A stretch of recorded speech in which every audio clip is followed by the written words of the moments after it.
Welcome back, everybody. It is the Working Brother back at you with another talk, and yet again, for the third time in a row, we've got George. We had a lot to talk about, and it got a little bit out of hand in the last recording, and maybe even the recording before that. Don't forget, this is a comedy show. George, welcome back. How you doing? What's happening? Doing great. Not much has changed since the last hour that we recorded. I'm still hungry, and I've had too many coffees. And you are enjoying the birds in the background in Florida. Yes, I am. You wanted to focus. You wanted to focus on your trip and more on the details of where you went during your expedition. Can we call it an expedition? You can go. In Southeast Asia. Here is the general map. George, you want to take it away? Bangkok to southern Laos. Give us the tour. And I'll try and keep up with the map. Yeah, I live on the north side of Pattaya. I stay on the quiet side, not the not the party side near the beach. I'm trying to stay out of trouble, right? But yeah, I went back and forth to Bangkok a few times. I went up there to get my my Cambodia visa, and then I went back to Pattaya, and then went down to Klong Yai border control point, and then crossed into Cambodia. Let me look at my map, open it up a little bit. So, before you go on, I had no idea that the border looks like this. This is crazy. That Thailand has like this like little needle of land where it took all the beaches from Cambodia. I had no idea that the border looked like that. Yeah, it's a little odd, but yeah, that's actually a mountain range. Mm-hmm. That is a dividing line. So the mountain range is only, 5 to 10 miles inside Cambodia. Oh, so wow. You don't really see that on the map. Yeah, if you're driving south on Sukhumvit Road, Route 3, on your right side, just 1 kilometer or right next to it even, you're driving right near the beach. Beautiful, gorgeous views. And if you look left, there's these, I'm going to say just, 1,000-foot mountains. Is pretty tall. And then Cambodia is on the other side of the mountain. So that's why that border is shaped like that. Yeah, I've got a photo here from some of the photos that you shared. This might be one of the checkpoints, or at least the mountains. That's up on the About. Mekong. That's up north, up near Paxi or Savannakhet. Oh, okay. We'll get to it. Actually, that's up near Paxi, actually. Yeah, that's the end of the trip, not the beginning. So you got on your bike and you went down. You crossed the border. You got your paperwork done. Can't do anything without paperwork. That's actually too bad you can't go through more of those pictures. I should have sent you the pictures in the opposite order that I sent them in.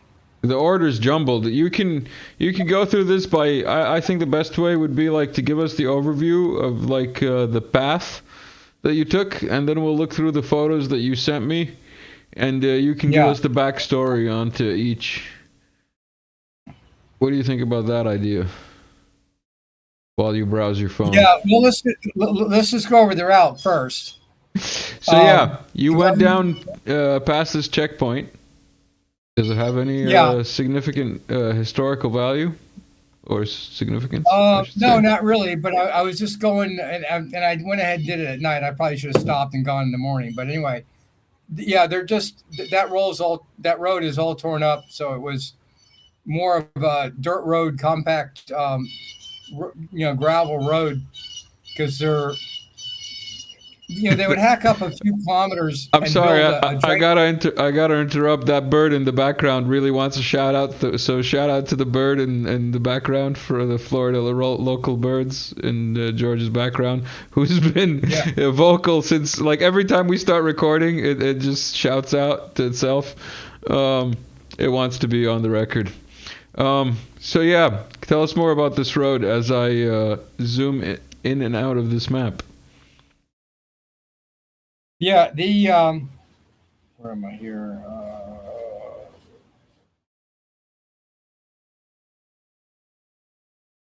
Oh, Are you zooming in and out on a map as well? on the map. Yeah.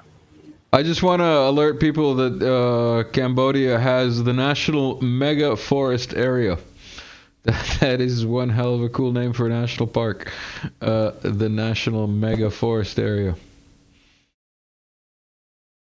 And also, I want to draw people's attention to like the length of this trip, because George here went from Bangkok and then went down to this corner of Cambodia and then went all the way up to Laos, and that whole distance is only 1,800 and so kilometers.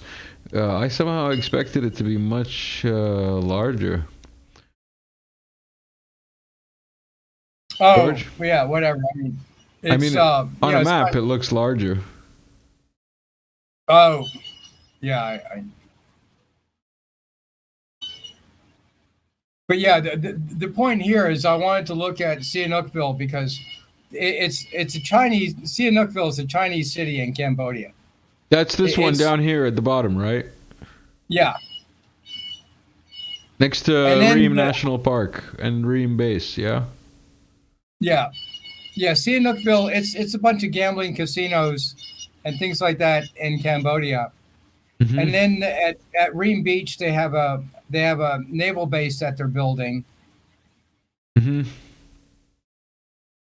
So yeah, I went down there and I stayed there for a few days and drove around there for a while. And that's it really is a Chinese. All the signs are all in Chinese. They're not written in Khmer.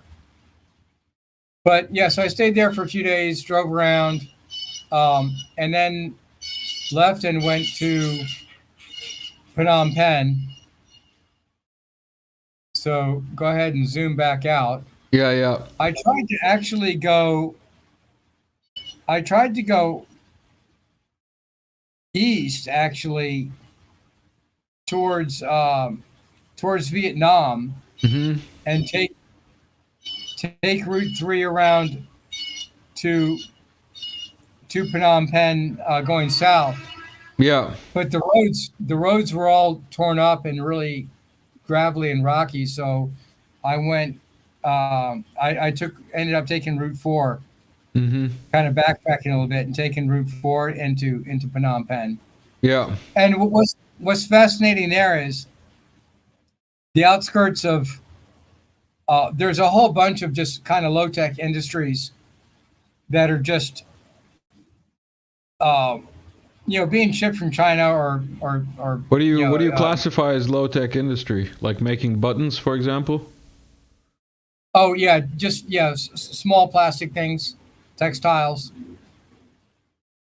and they're all of all of these suburbs, perimeter of Phnom Penh is just it's just factory, factory, factory, factory. But now there's way more cars than they were 20 years ago, way more paved road than there was 10 and 20 years ago, and just a lot more scooters. I didn't see any big bikes there. I had basically my Z900 was the only motorcycle I saw on the trip until I got into Phnom Penh itself. So, but right now it's just it's smaller cars, Japanese and South Korean cars and Chinese cars, and a whole bunch of 125 cc, 150 cc scooters, things of that nature. So Phnom Penh is really it's really fabulous. Its river area has it's a lot of restaurants, lots of bars, right on the Mekong River, a lot of hotels. It's really really super nice and is really developing very very quickly. And so I stayed there for just one day, and then I I muted headed to. myself accidentally. Hold on. Before you move on, considering you're talking about the Mekong River, I wanted to ask you to like clue us in for the like totally illiterate people. What is the significance, historical and otherwise, of the Mekong River in the region? Oh, got into that a little bit last time. The Mekong River, like a lot of the rivers that flow through India and Pakistan, they originate in the Himalayan mountains on the Chinese side of the border. So in this case, China is damming up the rivers on this side of the border, several hundred miles upstream. And I think what you're referring to also is the Laos and Thailand were one country prior to 1780, and then the French divided. I think it was 1787 when the French went up the Mekong River from Vietnam. They made it the country border between Laos and Thailand. Now the famous Mekong Delta, is in Vietnam, and then the Mekong flows into southern Cambodia, and then flows north into Laos, and then becomes the Lao Thai border. So it's a really huge wide river at that point, and in Phnom Penh it's kind of like Mississippi River. And so I just stayed there one day because I'd been to Phnom Penh before, and I just wanted to drive through the suburbs and see how the economy was expanding. I probably need to spend more time, but it was super busy. The roads, I was there in the late afternoon, so the roads were really super packed with rush hour traffic of people going home. Hmm. But the next day, I woke up and went up to Crady, Cambodia, and it's also on the Mekong River. Stayed there one night. I stayed at the Pravada Hotel, um, owned by Alexander, who's a French guy. And then from there, the next day, I drove up, 95-degree heat, up to the border crossing at Nong Nok Kien, Yep. and then drove up to Paxi. So that's an interesting ride. The last 20 kilometers of that is basically over dirt road. So yeah, my Z900 did not like that at all. But then I went into Laos. The roads there are small. Should have been repaid 20 years ago. But other than that, So it's wait, actually you're saying these Google Map images from satellite are not showing me the real adventure that you went through, dirt roads and yeah. stuff. Really, you ran into dirt and other forms of road. It wasn't all highways. Yeah, it was most of Cambodia was just a lot of construction.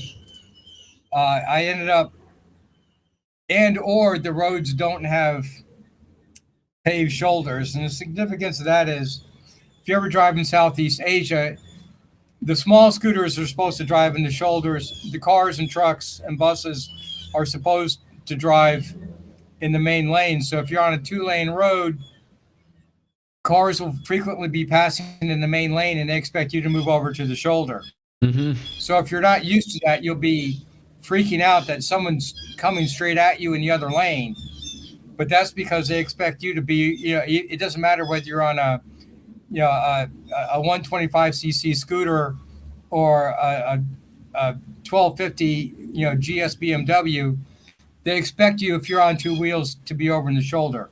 The problem with that is Cambodia had several long stretches where especially going from Sihanoukville north, where they didn't have a paved shoulder. So I ended up driving on a dirt and rock shoulder, to move out of the way of oncoming traffic. So that happens a lot over there. So if you're riding motorcycles or motorbikes, you got to stay over near the shoulder, and you got to be prepared for that. As long as you do that, you won't have a problem. If you haven't been told that before, all of a sudden you might freak out because there'll be a car coming straight at you. And if you don't know what the protocols are, yeah, you'll be surprised. If you know it's coming and you're ready for it, it's not a problem at all. So, yeah, then I went up to Paxi, and Paxi's a growing city on the Mekong, and that was really nice. The crime rate's a little bit high there. Um, in Thailand, you can leave your motorcycle helmet on your mirror and not have a problem, but Mm-hmm. in Laos, um, they're they really went from dirt poor poverty to things slightly improving. So things are getting better, but there's a lot of areas that are really poverty stricken, kind of desperate. Mm-hmm. So yeah, everybody was saying that, yeah, you got to lock everything up and keep an eye on everything, and yeah, that's definitely the case. So you're saying But you got a brush with local culture?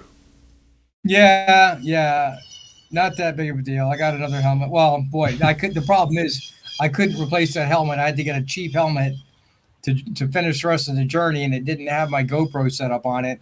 So that, yeah, one problem caused another. Now Mm. I don't have now I don't have better video. But at least I took the GoPro itself off the helmet. That's good. Yes. Yeah. How many days did this whole trip take you? And were you doing it consecutively, or like was it like a couple of days of driving and a couple of days of chilling? Oh, I stayed in. Well, I drove all night to get from Pattaya to Sihanoukville, so I stayed there. Well, technically 4 nights, but yeah, actually 3 nights. Hmm. Then I just spent one day in Phnom Penh, one day in Crady, one day in Pak Sit, um, 2 days in Savannah Cat on the Mekong. Oh, yeah, all these are on the Mekong. Um, yeah, Savannah Cat is across from Mukdahan, Thailand. If you're looking at it on a map, then I went to the Kek, and met some people up there, and I ended up staying there for what, 3 nights? Yeah, I ended up staying there for 3 nights because I had to catch up on on some um, on some work on the computer, so I couldn't leave. Then after that, I had to go. My trip had to end, so I crossed the border into Nakhon Phanom, which I'd been there previously. Hmm. That's the site of an old U.S. air base that was built in the early '60s to bomb the Ho Chi Minh Trail and north of the DMZ in into Vietnam. DMV. Yeah. Lapsus lingua. The DMV, DMZ. Same kind of things happening. Not a lot. Yes. I guess. Done, right? Let's have a zoom into this airport. You said you're going to take us on a different tour of the airports another time. But this is, what did you say? It was built by the U.S., huh? Yeah, that airport right now is okay. It turned civil after 1975. All these airports turned over to the Thai government and the civilians. Mm-hmm. Became civilian airport. That one's hardly ever used. They got like a couple flights to Bangkok, um, and then yeah, basically just a couple flights to Bangkok a week they do out of there. The other airport down south is in Ubon Ratchasimi, and that airport's actually has several flights every single day. I mean, Ubon Ratchathani rather, Mm-hmm. and there's several flights over there, going from Bangkok up to Chiang Mai and then directly down to Phuket. So that's a really busy airport. That airport was built not too far from the Mekong. That was built to bomb the Ho Chi Minh Trail and Vietnam south of the DMZ. Mm-hmm. So I had done that trip last year. Did the trip on the other side of the Mekong in Laos and Cambodia. This trip around, I want to do I want to do northern Laos next time and look at the old airport bases, well, Long Tien, and go into Dien Bien Phu into Vietnam. But on another map that we were talking about is, and I posted this on the Telegram channel, is the U.S. government posted has a map on their website. Well, it's a historical reference. The French had a map of their old tail dragger airports from the French Indochina era.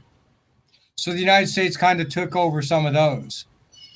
The one in Paxi is a civilian airport and is built up, and the one in Savannakhet. But there's other ones out actually near Zipon that the French were using to stop the Ho Chi Minh Trail that are. I didn't get a chance to go to those because I didn't want to feel like driving on dirt roads to actually get to them. Even if they're still there, I don't even know. I'm going to have to do a different kind of trip for that. Well, I need a different kind of motorcycle for that. But it should be, I do want to check it out one of these days if I have time.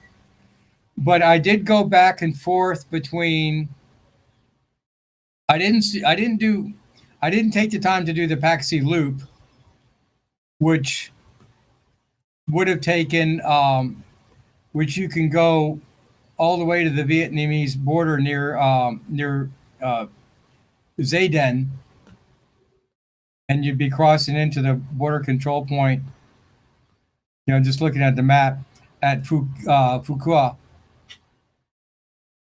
I didn't have time to do that, but what I did do was when I went up to Savannakhet,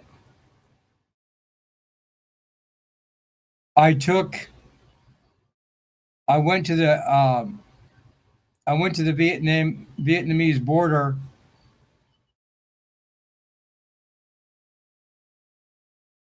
Let me look at it here. Is this up north or down south? Well, this is if you go from Savannakhet, which is across from Mukdahan. Savannakhet, all right. Yeah. Yeah. No, I've lost it. Yeah, there we go. Then, okay, yeah, I lost it on this map. Yeah, I took it over to Don Savan on the Vietnamese border. I just drove straight west on the main road and just went straight back. I didn't feel like spending the night out there. It's not a bad ride. I think it was like a 7 or 8 hour day just driving there and back. And you know, you can drive pretty fast. So yeah, I just got to see a quick lay of the land and see what the border control point looked like, and just to get a general idea of what General Westmoreland's El Paso plan was like, because it was basically supposed to stretch. His idea was to stretch U.S. troops from Savannakhet through Zeno and Xenopon all the way out to Don Savan, and then plug the gaps between the different mountain ranges. That way, use the mountain ranges to funnel the Ho Chi Minh Trail, so you would only have to actually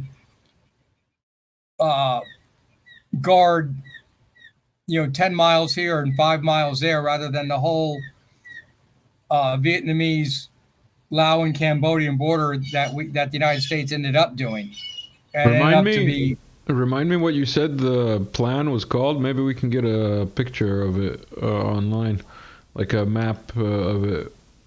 His plan. It was the plan that got rejected. Oh, it's the El Paso plan. El Paso. Yeah, Dr. Paul Carter has done a series of videos on the secret war in Laos. Mm-hmm. And he's the retired 82nd Airborne guy that's based out of Chiang Mai, I believe. Nope, does not look. Oh, wait, we got something here. Yeah, I can post it in the comment. I can post a link to the comment section. No, I was hoping that we'd get a map. No, we're getting floods and stuff like that. No, Google's not cooperating. Not surprising. Yeah. We'll set it up for another future talk. Yeah. Is there anything else you want to cover before I close this Well, up? yeah. Then I just made the trip north to Takek, and that was interesting because the real big mountains and the beautiful, gorgeous mountains are up near Takek, across from Mekong Phnom. When you're on the Thai side and you look over and you see these big mountains, it's just like they're big rock formations that just come out of the ground and go basically straight up with sheer cliffs. And so, I mean, I always wanted to go over there and ride around and see what they look like close up. So that was just a real fascinating trip. And that was kind of an easy ride from Dong Savan to Ban Du Pre in Vietnam. The last 10 kilometers is this really up and down. You're going up and down these mountains on the side, while going around the side of the mountain with hairpin curves and stuff that's the road is totally washed out with these tractor trailers trying to make it up. There's hardly any cars on it. It's all tractor trailers, and then my motorcycle trying to go around the tractor trailers that are just creeping up at like 2 or 3 miles an hour, literally. Mm-hmm. So, and then you get to the plateau, and then there's the Laos and Vietnam border crossing, which is absolutely gorgeous. I did take some pictures of that. Too bad I don't have the pictures lined up. We're going to have to do a better job. I'm going to have to do a better job of correlating the pictures with the map. Yeah. So maybe we'll do that next time.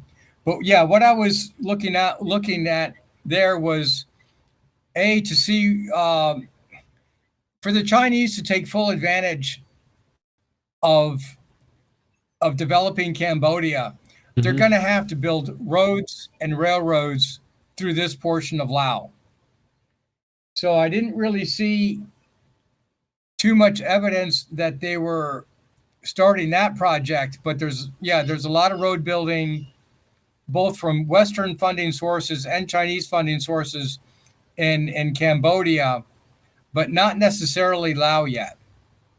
That's but I did see the top tip is to get investing in some road infrastructure, toll roads in Laos. That's what I'm taking away from this. Yeah, and then there is different Western organizations that are trying to develop it, and I saw a Nikon factory up there, a ConAgra owned sugarcane processing plant, and then several different kinds of Chinese plants. Because you're looking at sugarcane, they buy lots of sugarcane from there, and the rubber tree plantations is what they're interested, and palm oil is what they're interested in that area. And then when you get in from the rest of Laos has a lot of plains that are fertile. So again, it can supply China of all of its needs eventually, but they're going to have to build a highway system and a railway all the way to Sihanoukville. So I was down there really kind of riding around, seeing what it would need to take that. And yeah, they're going to be a long way off since they haven't started yet. They're focusing on the big highway, the big high-speed rail line between Vientiane and Bangkok that they then want to send from Bangkok down to the Malaysian border. When you say they, you So mean they the can link Chinese? the Chinese. So then they're trying to link Kunming to Bangkok to Kuala Lumpur What's to Kunming? Kunming, China. Kunming, China to Vientiane, Laos Hold on. to Bangkok, Thailand. Hold on. Kunming, China. We're looking at China here. Hong Yeah. Kong. Jiangzhang. I'm not seeing Kunming, man. Hong Kong. I mean, look at Kunming is just north of Thailand and Burma. Oh, there it is. Kunming. There we go. Yeah. I mean, okay, yeah. Everybody gets, everybody that I do videos with, gets mad at me because I talk about these places because I know where they are. No, I'm But, yeah, educating myself and everybody else along the way. I mean, like, that's the way I'm looking at this whole endeavor. So I'm not getting Which mad is at the you, right and neither should anyone. We found out about a Chinese city called Kunming that seems to be up in the mountains and near a lake of some sort, and from Kunming, China, down through Laos. Yeah, let me talk about. I can't really go into China because of my situation. I mean, I can, but I don't really want to. I was just trying to visualize. I was just trying to visualize the path of the road that you were talking about that the Chinese would have to establish. So, going from Kunming, where do they go further south? What were the other cities that you mentioned? Well, okay, let's just talk about Kunming for a second because it really is important and people really need to know what's there. Mm-hmm. It's a big giant rail hub and road hub of southern China. For one thing, there's the railway system from Myanmar and Burma comes up from Yangon over the mountains into Kunming. There's also a pipeline that goes from Chakpao. I know I'm pronouncing that really badly. Myanmar on the coast because there's an oil and gas field out there.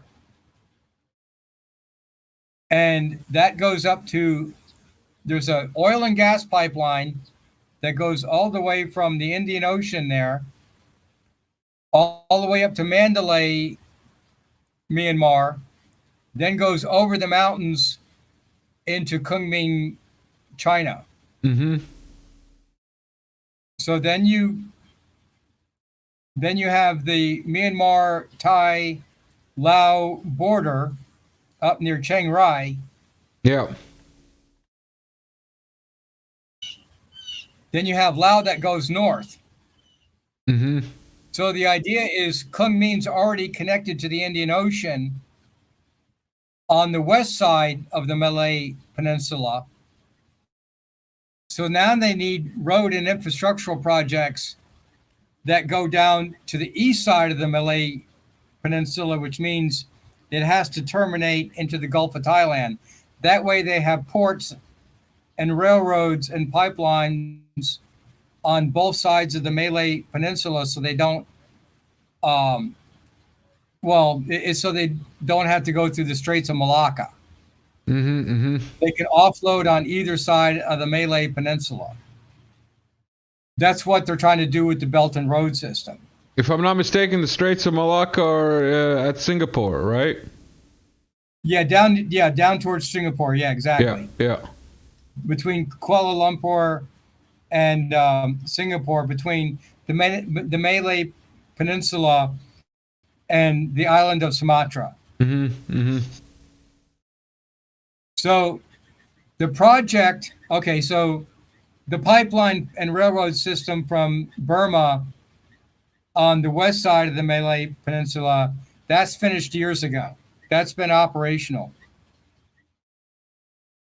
So what they're focusing on now is a high-speed railway system from Kunming to Vientiane, Laos, to Bangkok, Thailand, down to Butterworth, Malaysia.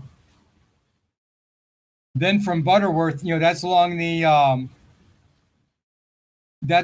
Thai Malaysian border. Mm-hmm. And when you get down to Butterworth, Georgetown, Penang area of Malaysia there, the significance of that is it's all rubber tree plantations down there. So you have every Western tire manufacturer down there that you can think of. Goodyear, Goodrich, Michelin, Pirelli, Continental. They're all of them lined up in these big, huge mega factories. So then they're trying to build that high-speed railway, so it's high-speed, it's just people only, not cargo. Mm-hmm. The idea is to build it down to Kuala Lumpur and then build it all the way down to Singapore. Mm-hmm. So right now, the railway system in Thailand is this really ancient British railway system, or whatever the Americans built during the 1950s Mm-hmm. and early 1960s to get to the different airports that we were building. Those are just freight lines that are really, really super slow, that China is trying to build a high-speed network just to move a lot of people back and forth. Yeah. So they're focusing on that, but they want to build what they still need to build to take advantage of the agricultural output potential of Laos and Cambodia to fill their food shortage import needs. They're going to need to build a highway system in Laos and Cambodia. So I go around, I look to see which infrastructural projects they've completed and which ones that they still need to do. Mm-hmm. And then what kind of factories are starting to move in now ahead of time using the old, dilapidated infrastructure that exists now. There, even in that highway that really needs to get repaved, that goes between Paxi, Savannakhet, and Thakek, right along the Mekong River. You have the major gas stations that have these big, huge gas station properties, and then they started to build a strip mall around it in anticipation of the roads being widened. But there'll be like 2 pumps out there because they don't have enough demand yet, to put, the dozen gas pumps out in front of the gas stations already. But what was interesting is, the different gas stations have already bought their land, waiting for this highway to be drastically upgraded. Yeah. And then for the agricultural area to then be expanded and shipping to China. There's a guy that does videos. His channel is called Now in Laos. Mm-hmm. And he's a retired Australian guy that drives around in his little 4-wheel drive pickup truck with his Thai Lao wife. And they do, they'll talk about, wow, this village over here is starting to sell sugarcane and stuff to the Chinese, and now they're starting to build all new houses, even though they're kind of really, poverty stricken, we'll say. But there's, he notices, okay, they're starting to get, they're starting to be able to buy some used trucks. they're starting to be able to buy some more motorbikes. So you're saying They're Laos starting, is on the boom? yeah, slowly but surely. And when I watch his videos, it gives me ideas on how to plan my trip. But it's, yeah, slowly but surely, um, the Chinese are coming down from Kunming and buying agricultural product from Laos. So that's starting to become regularized and normalized, where they're coming into certain key markets, and then all the local Lao people, because there's Thai Lao and there's Hmong. The Hmong are, because they sided with the United States, they're still in the jungle, not included in this. But you get the Akla tribe and some other hill people that have been there for thousands of years that are participating in the in selling their agricultural product to the Chinese.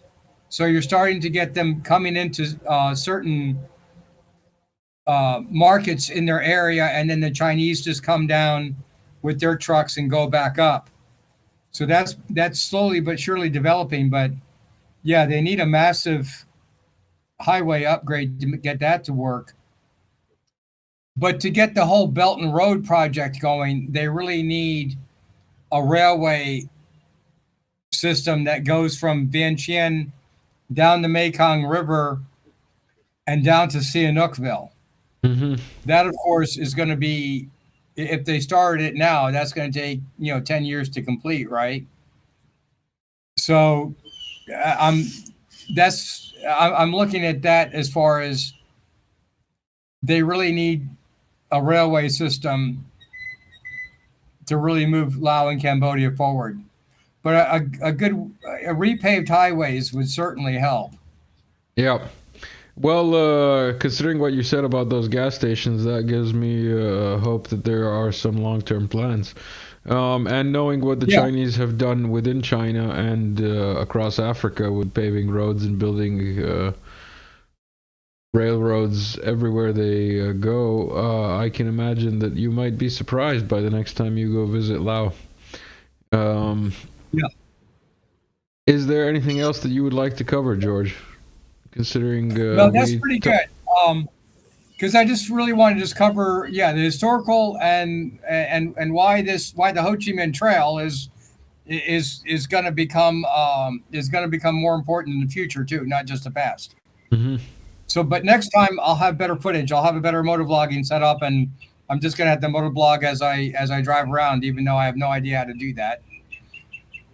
But we'll learn. I'm sure we can figure it out. We've figured out Yeah, more difficult things. yeah. George, thank you again for stopping by. It's been excellent. Everybody who stuck around, thank you for the views. Thank you for your attention. Hope you learned something. If you liked this video, there's a button specifically for that. George, have a good one. Everyone else, All right. stay safe. Peace out. Take care.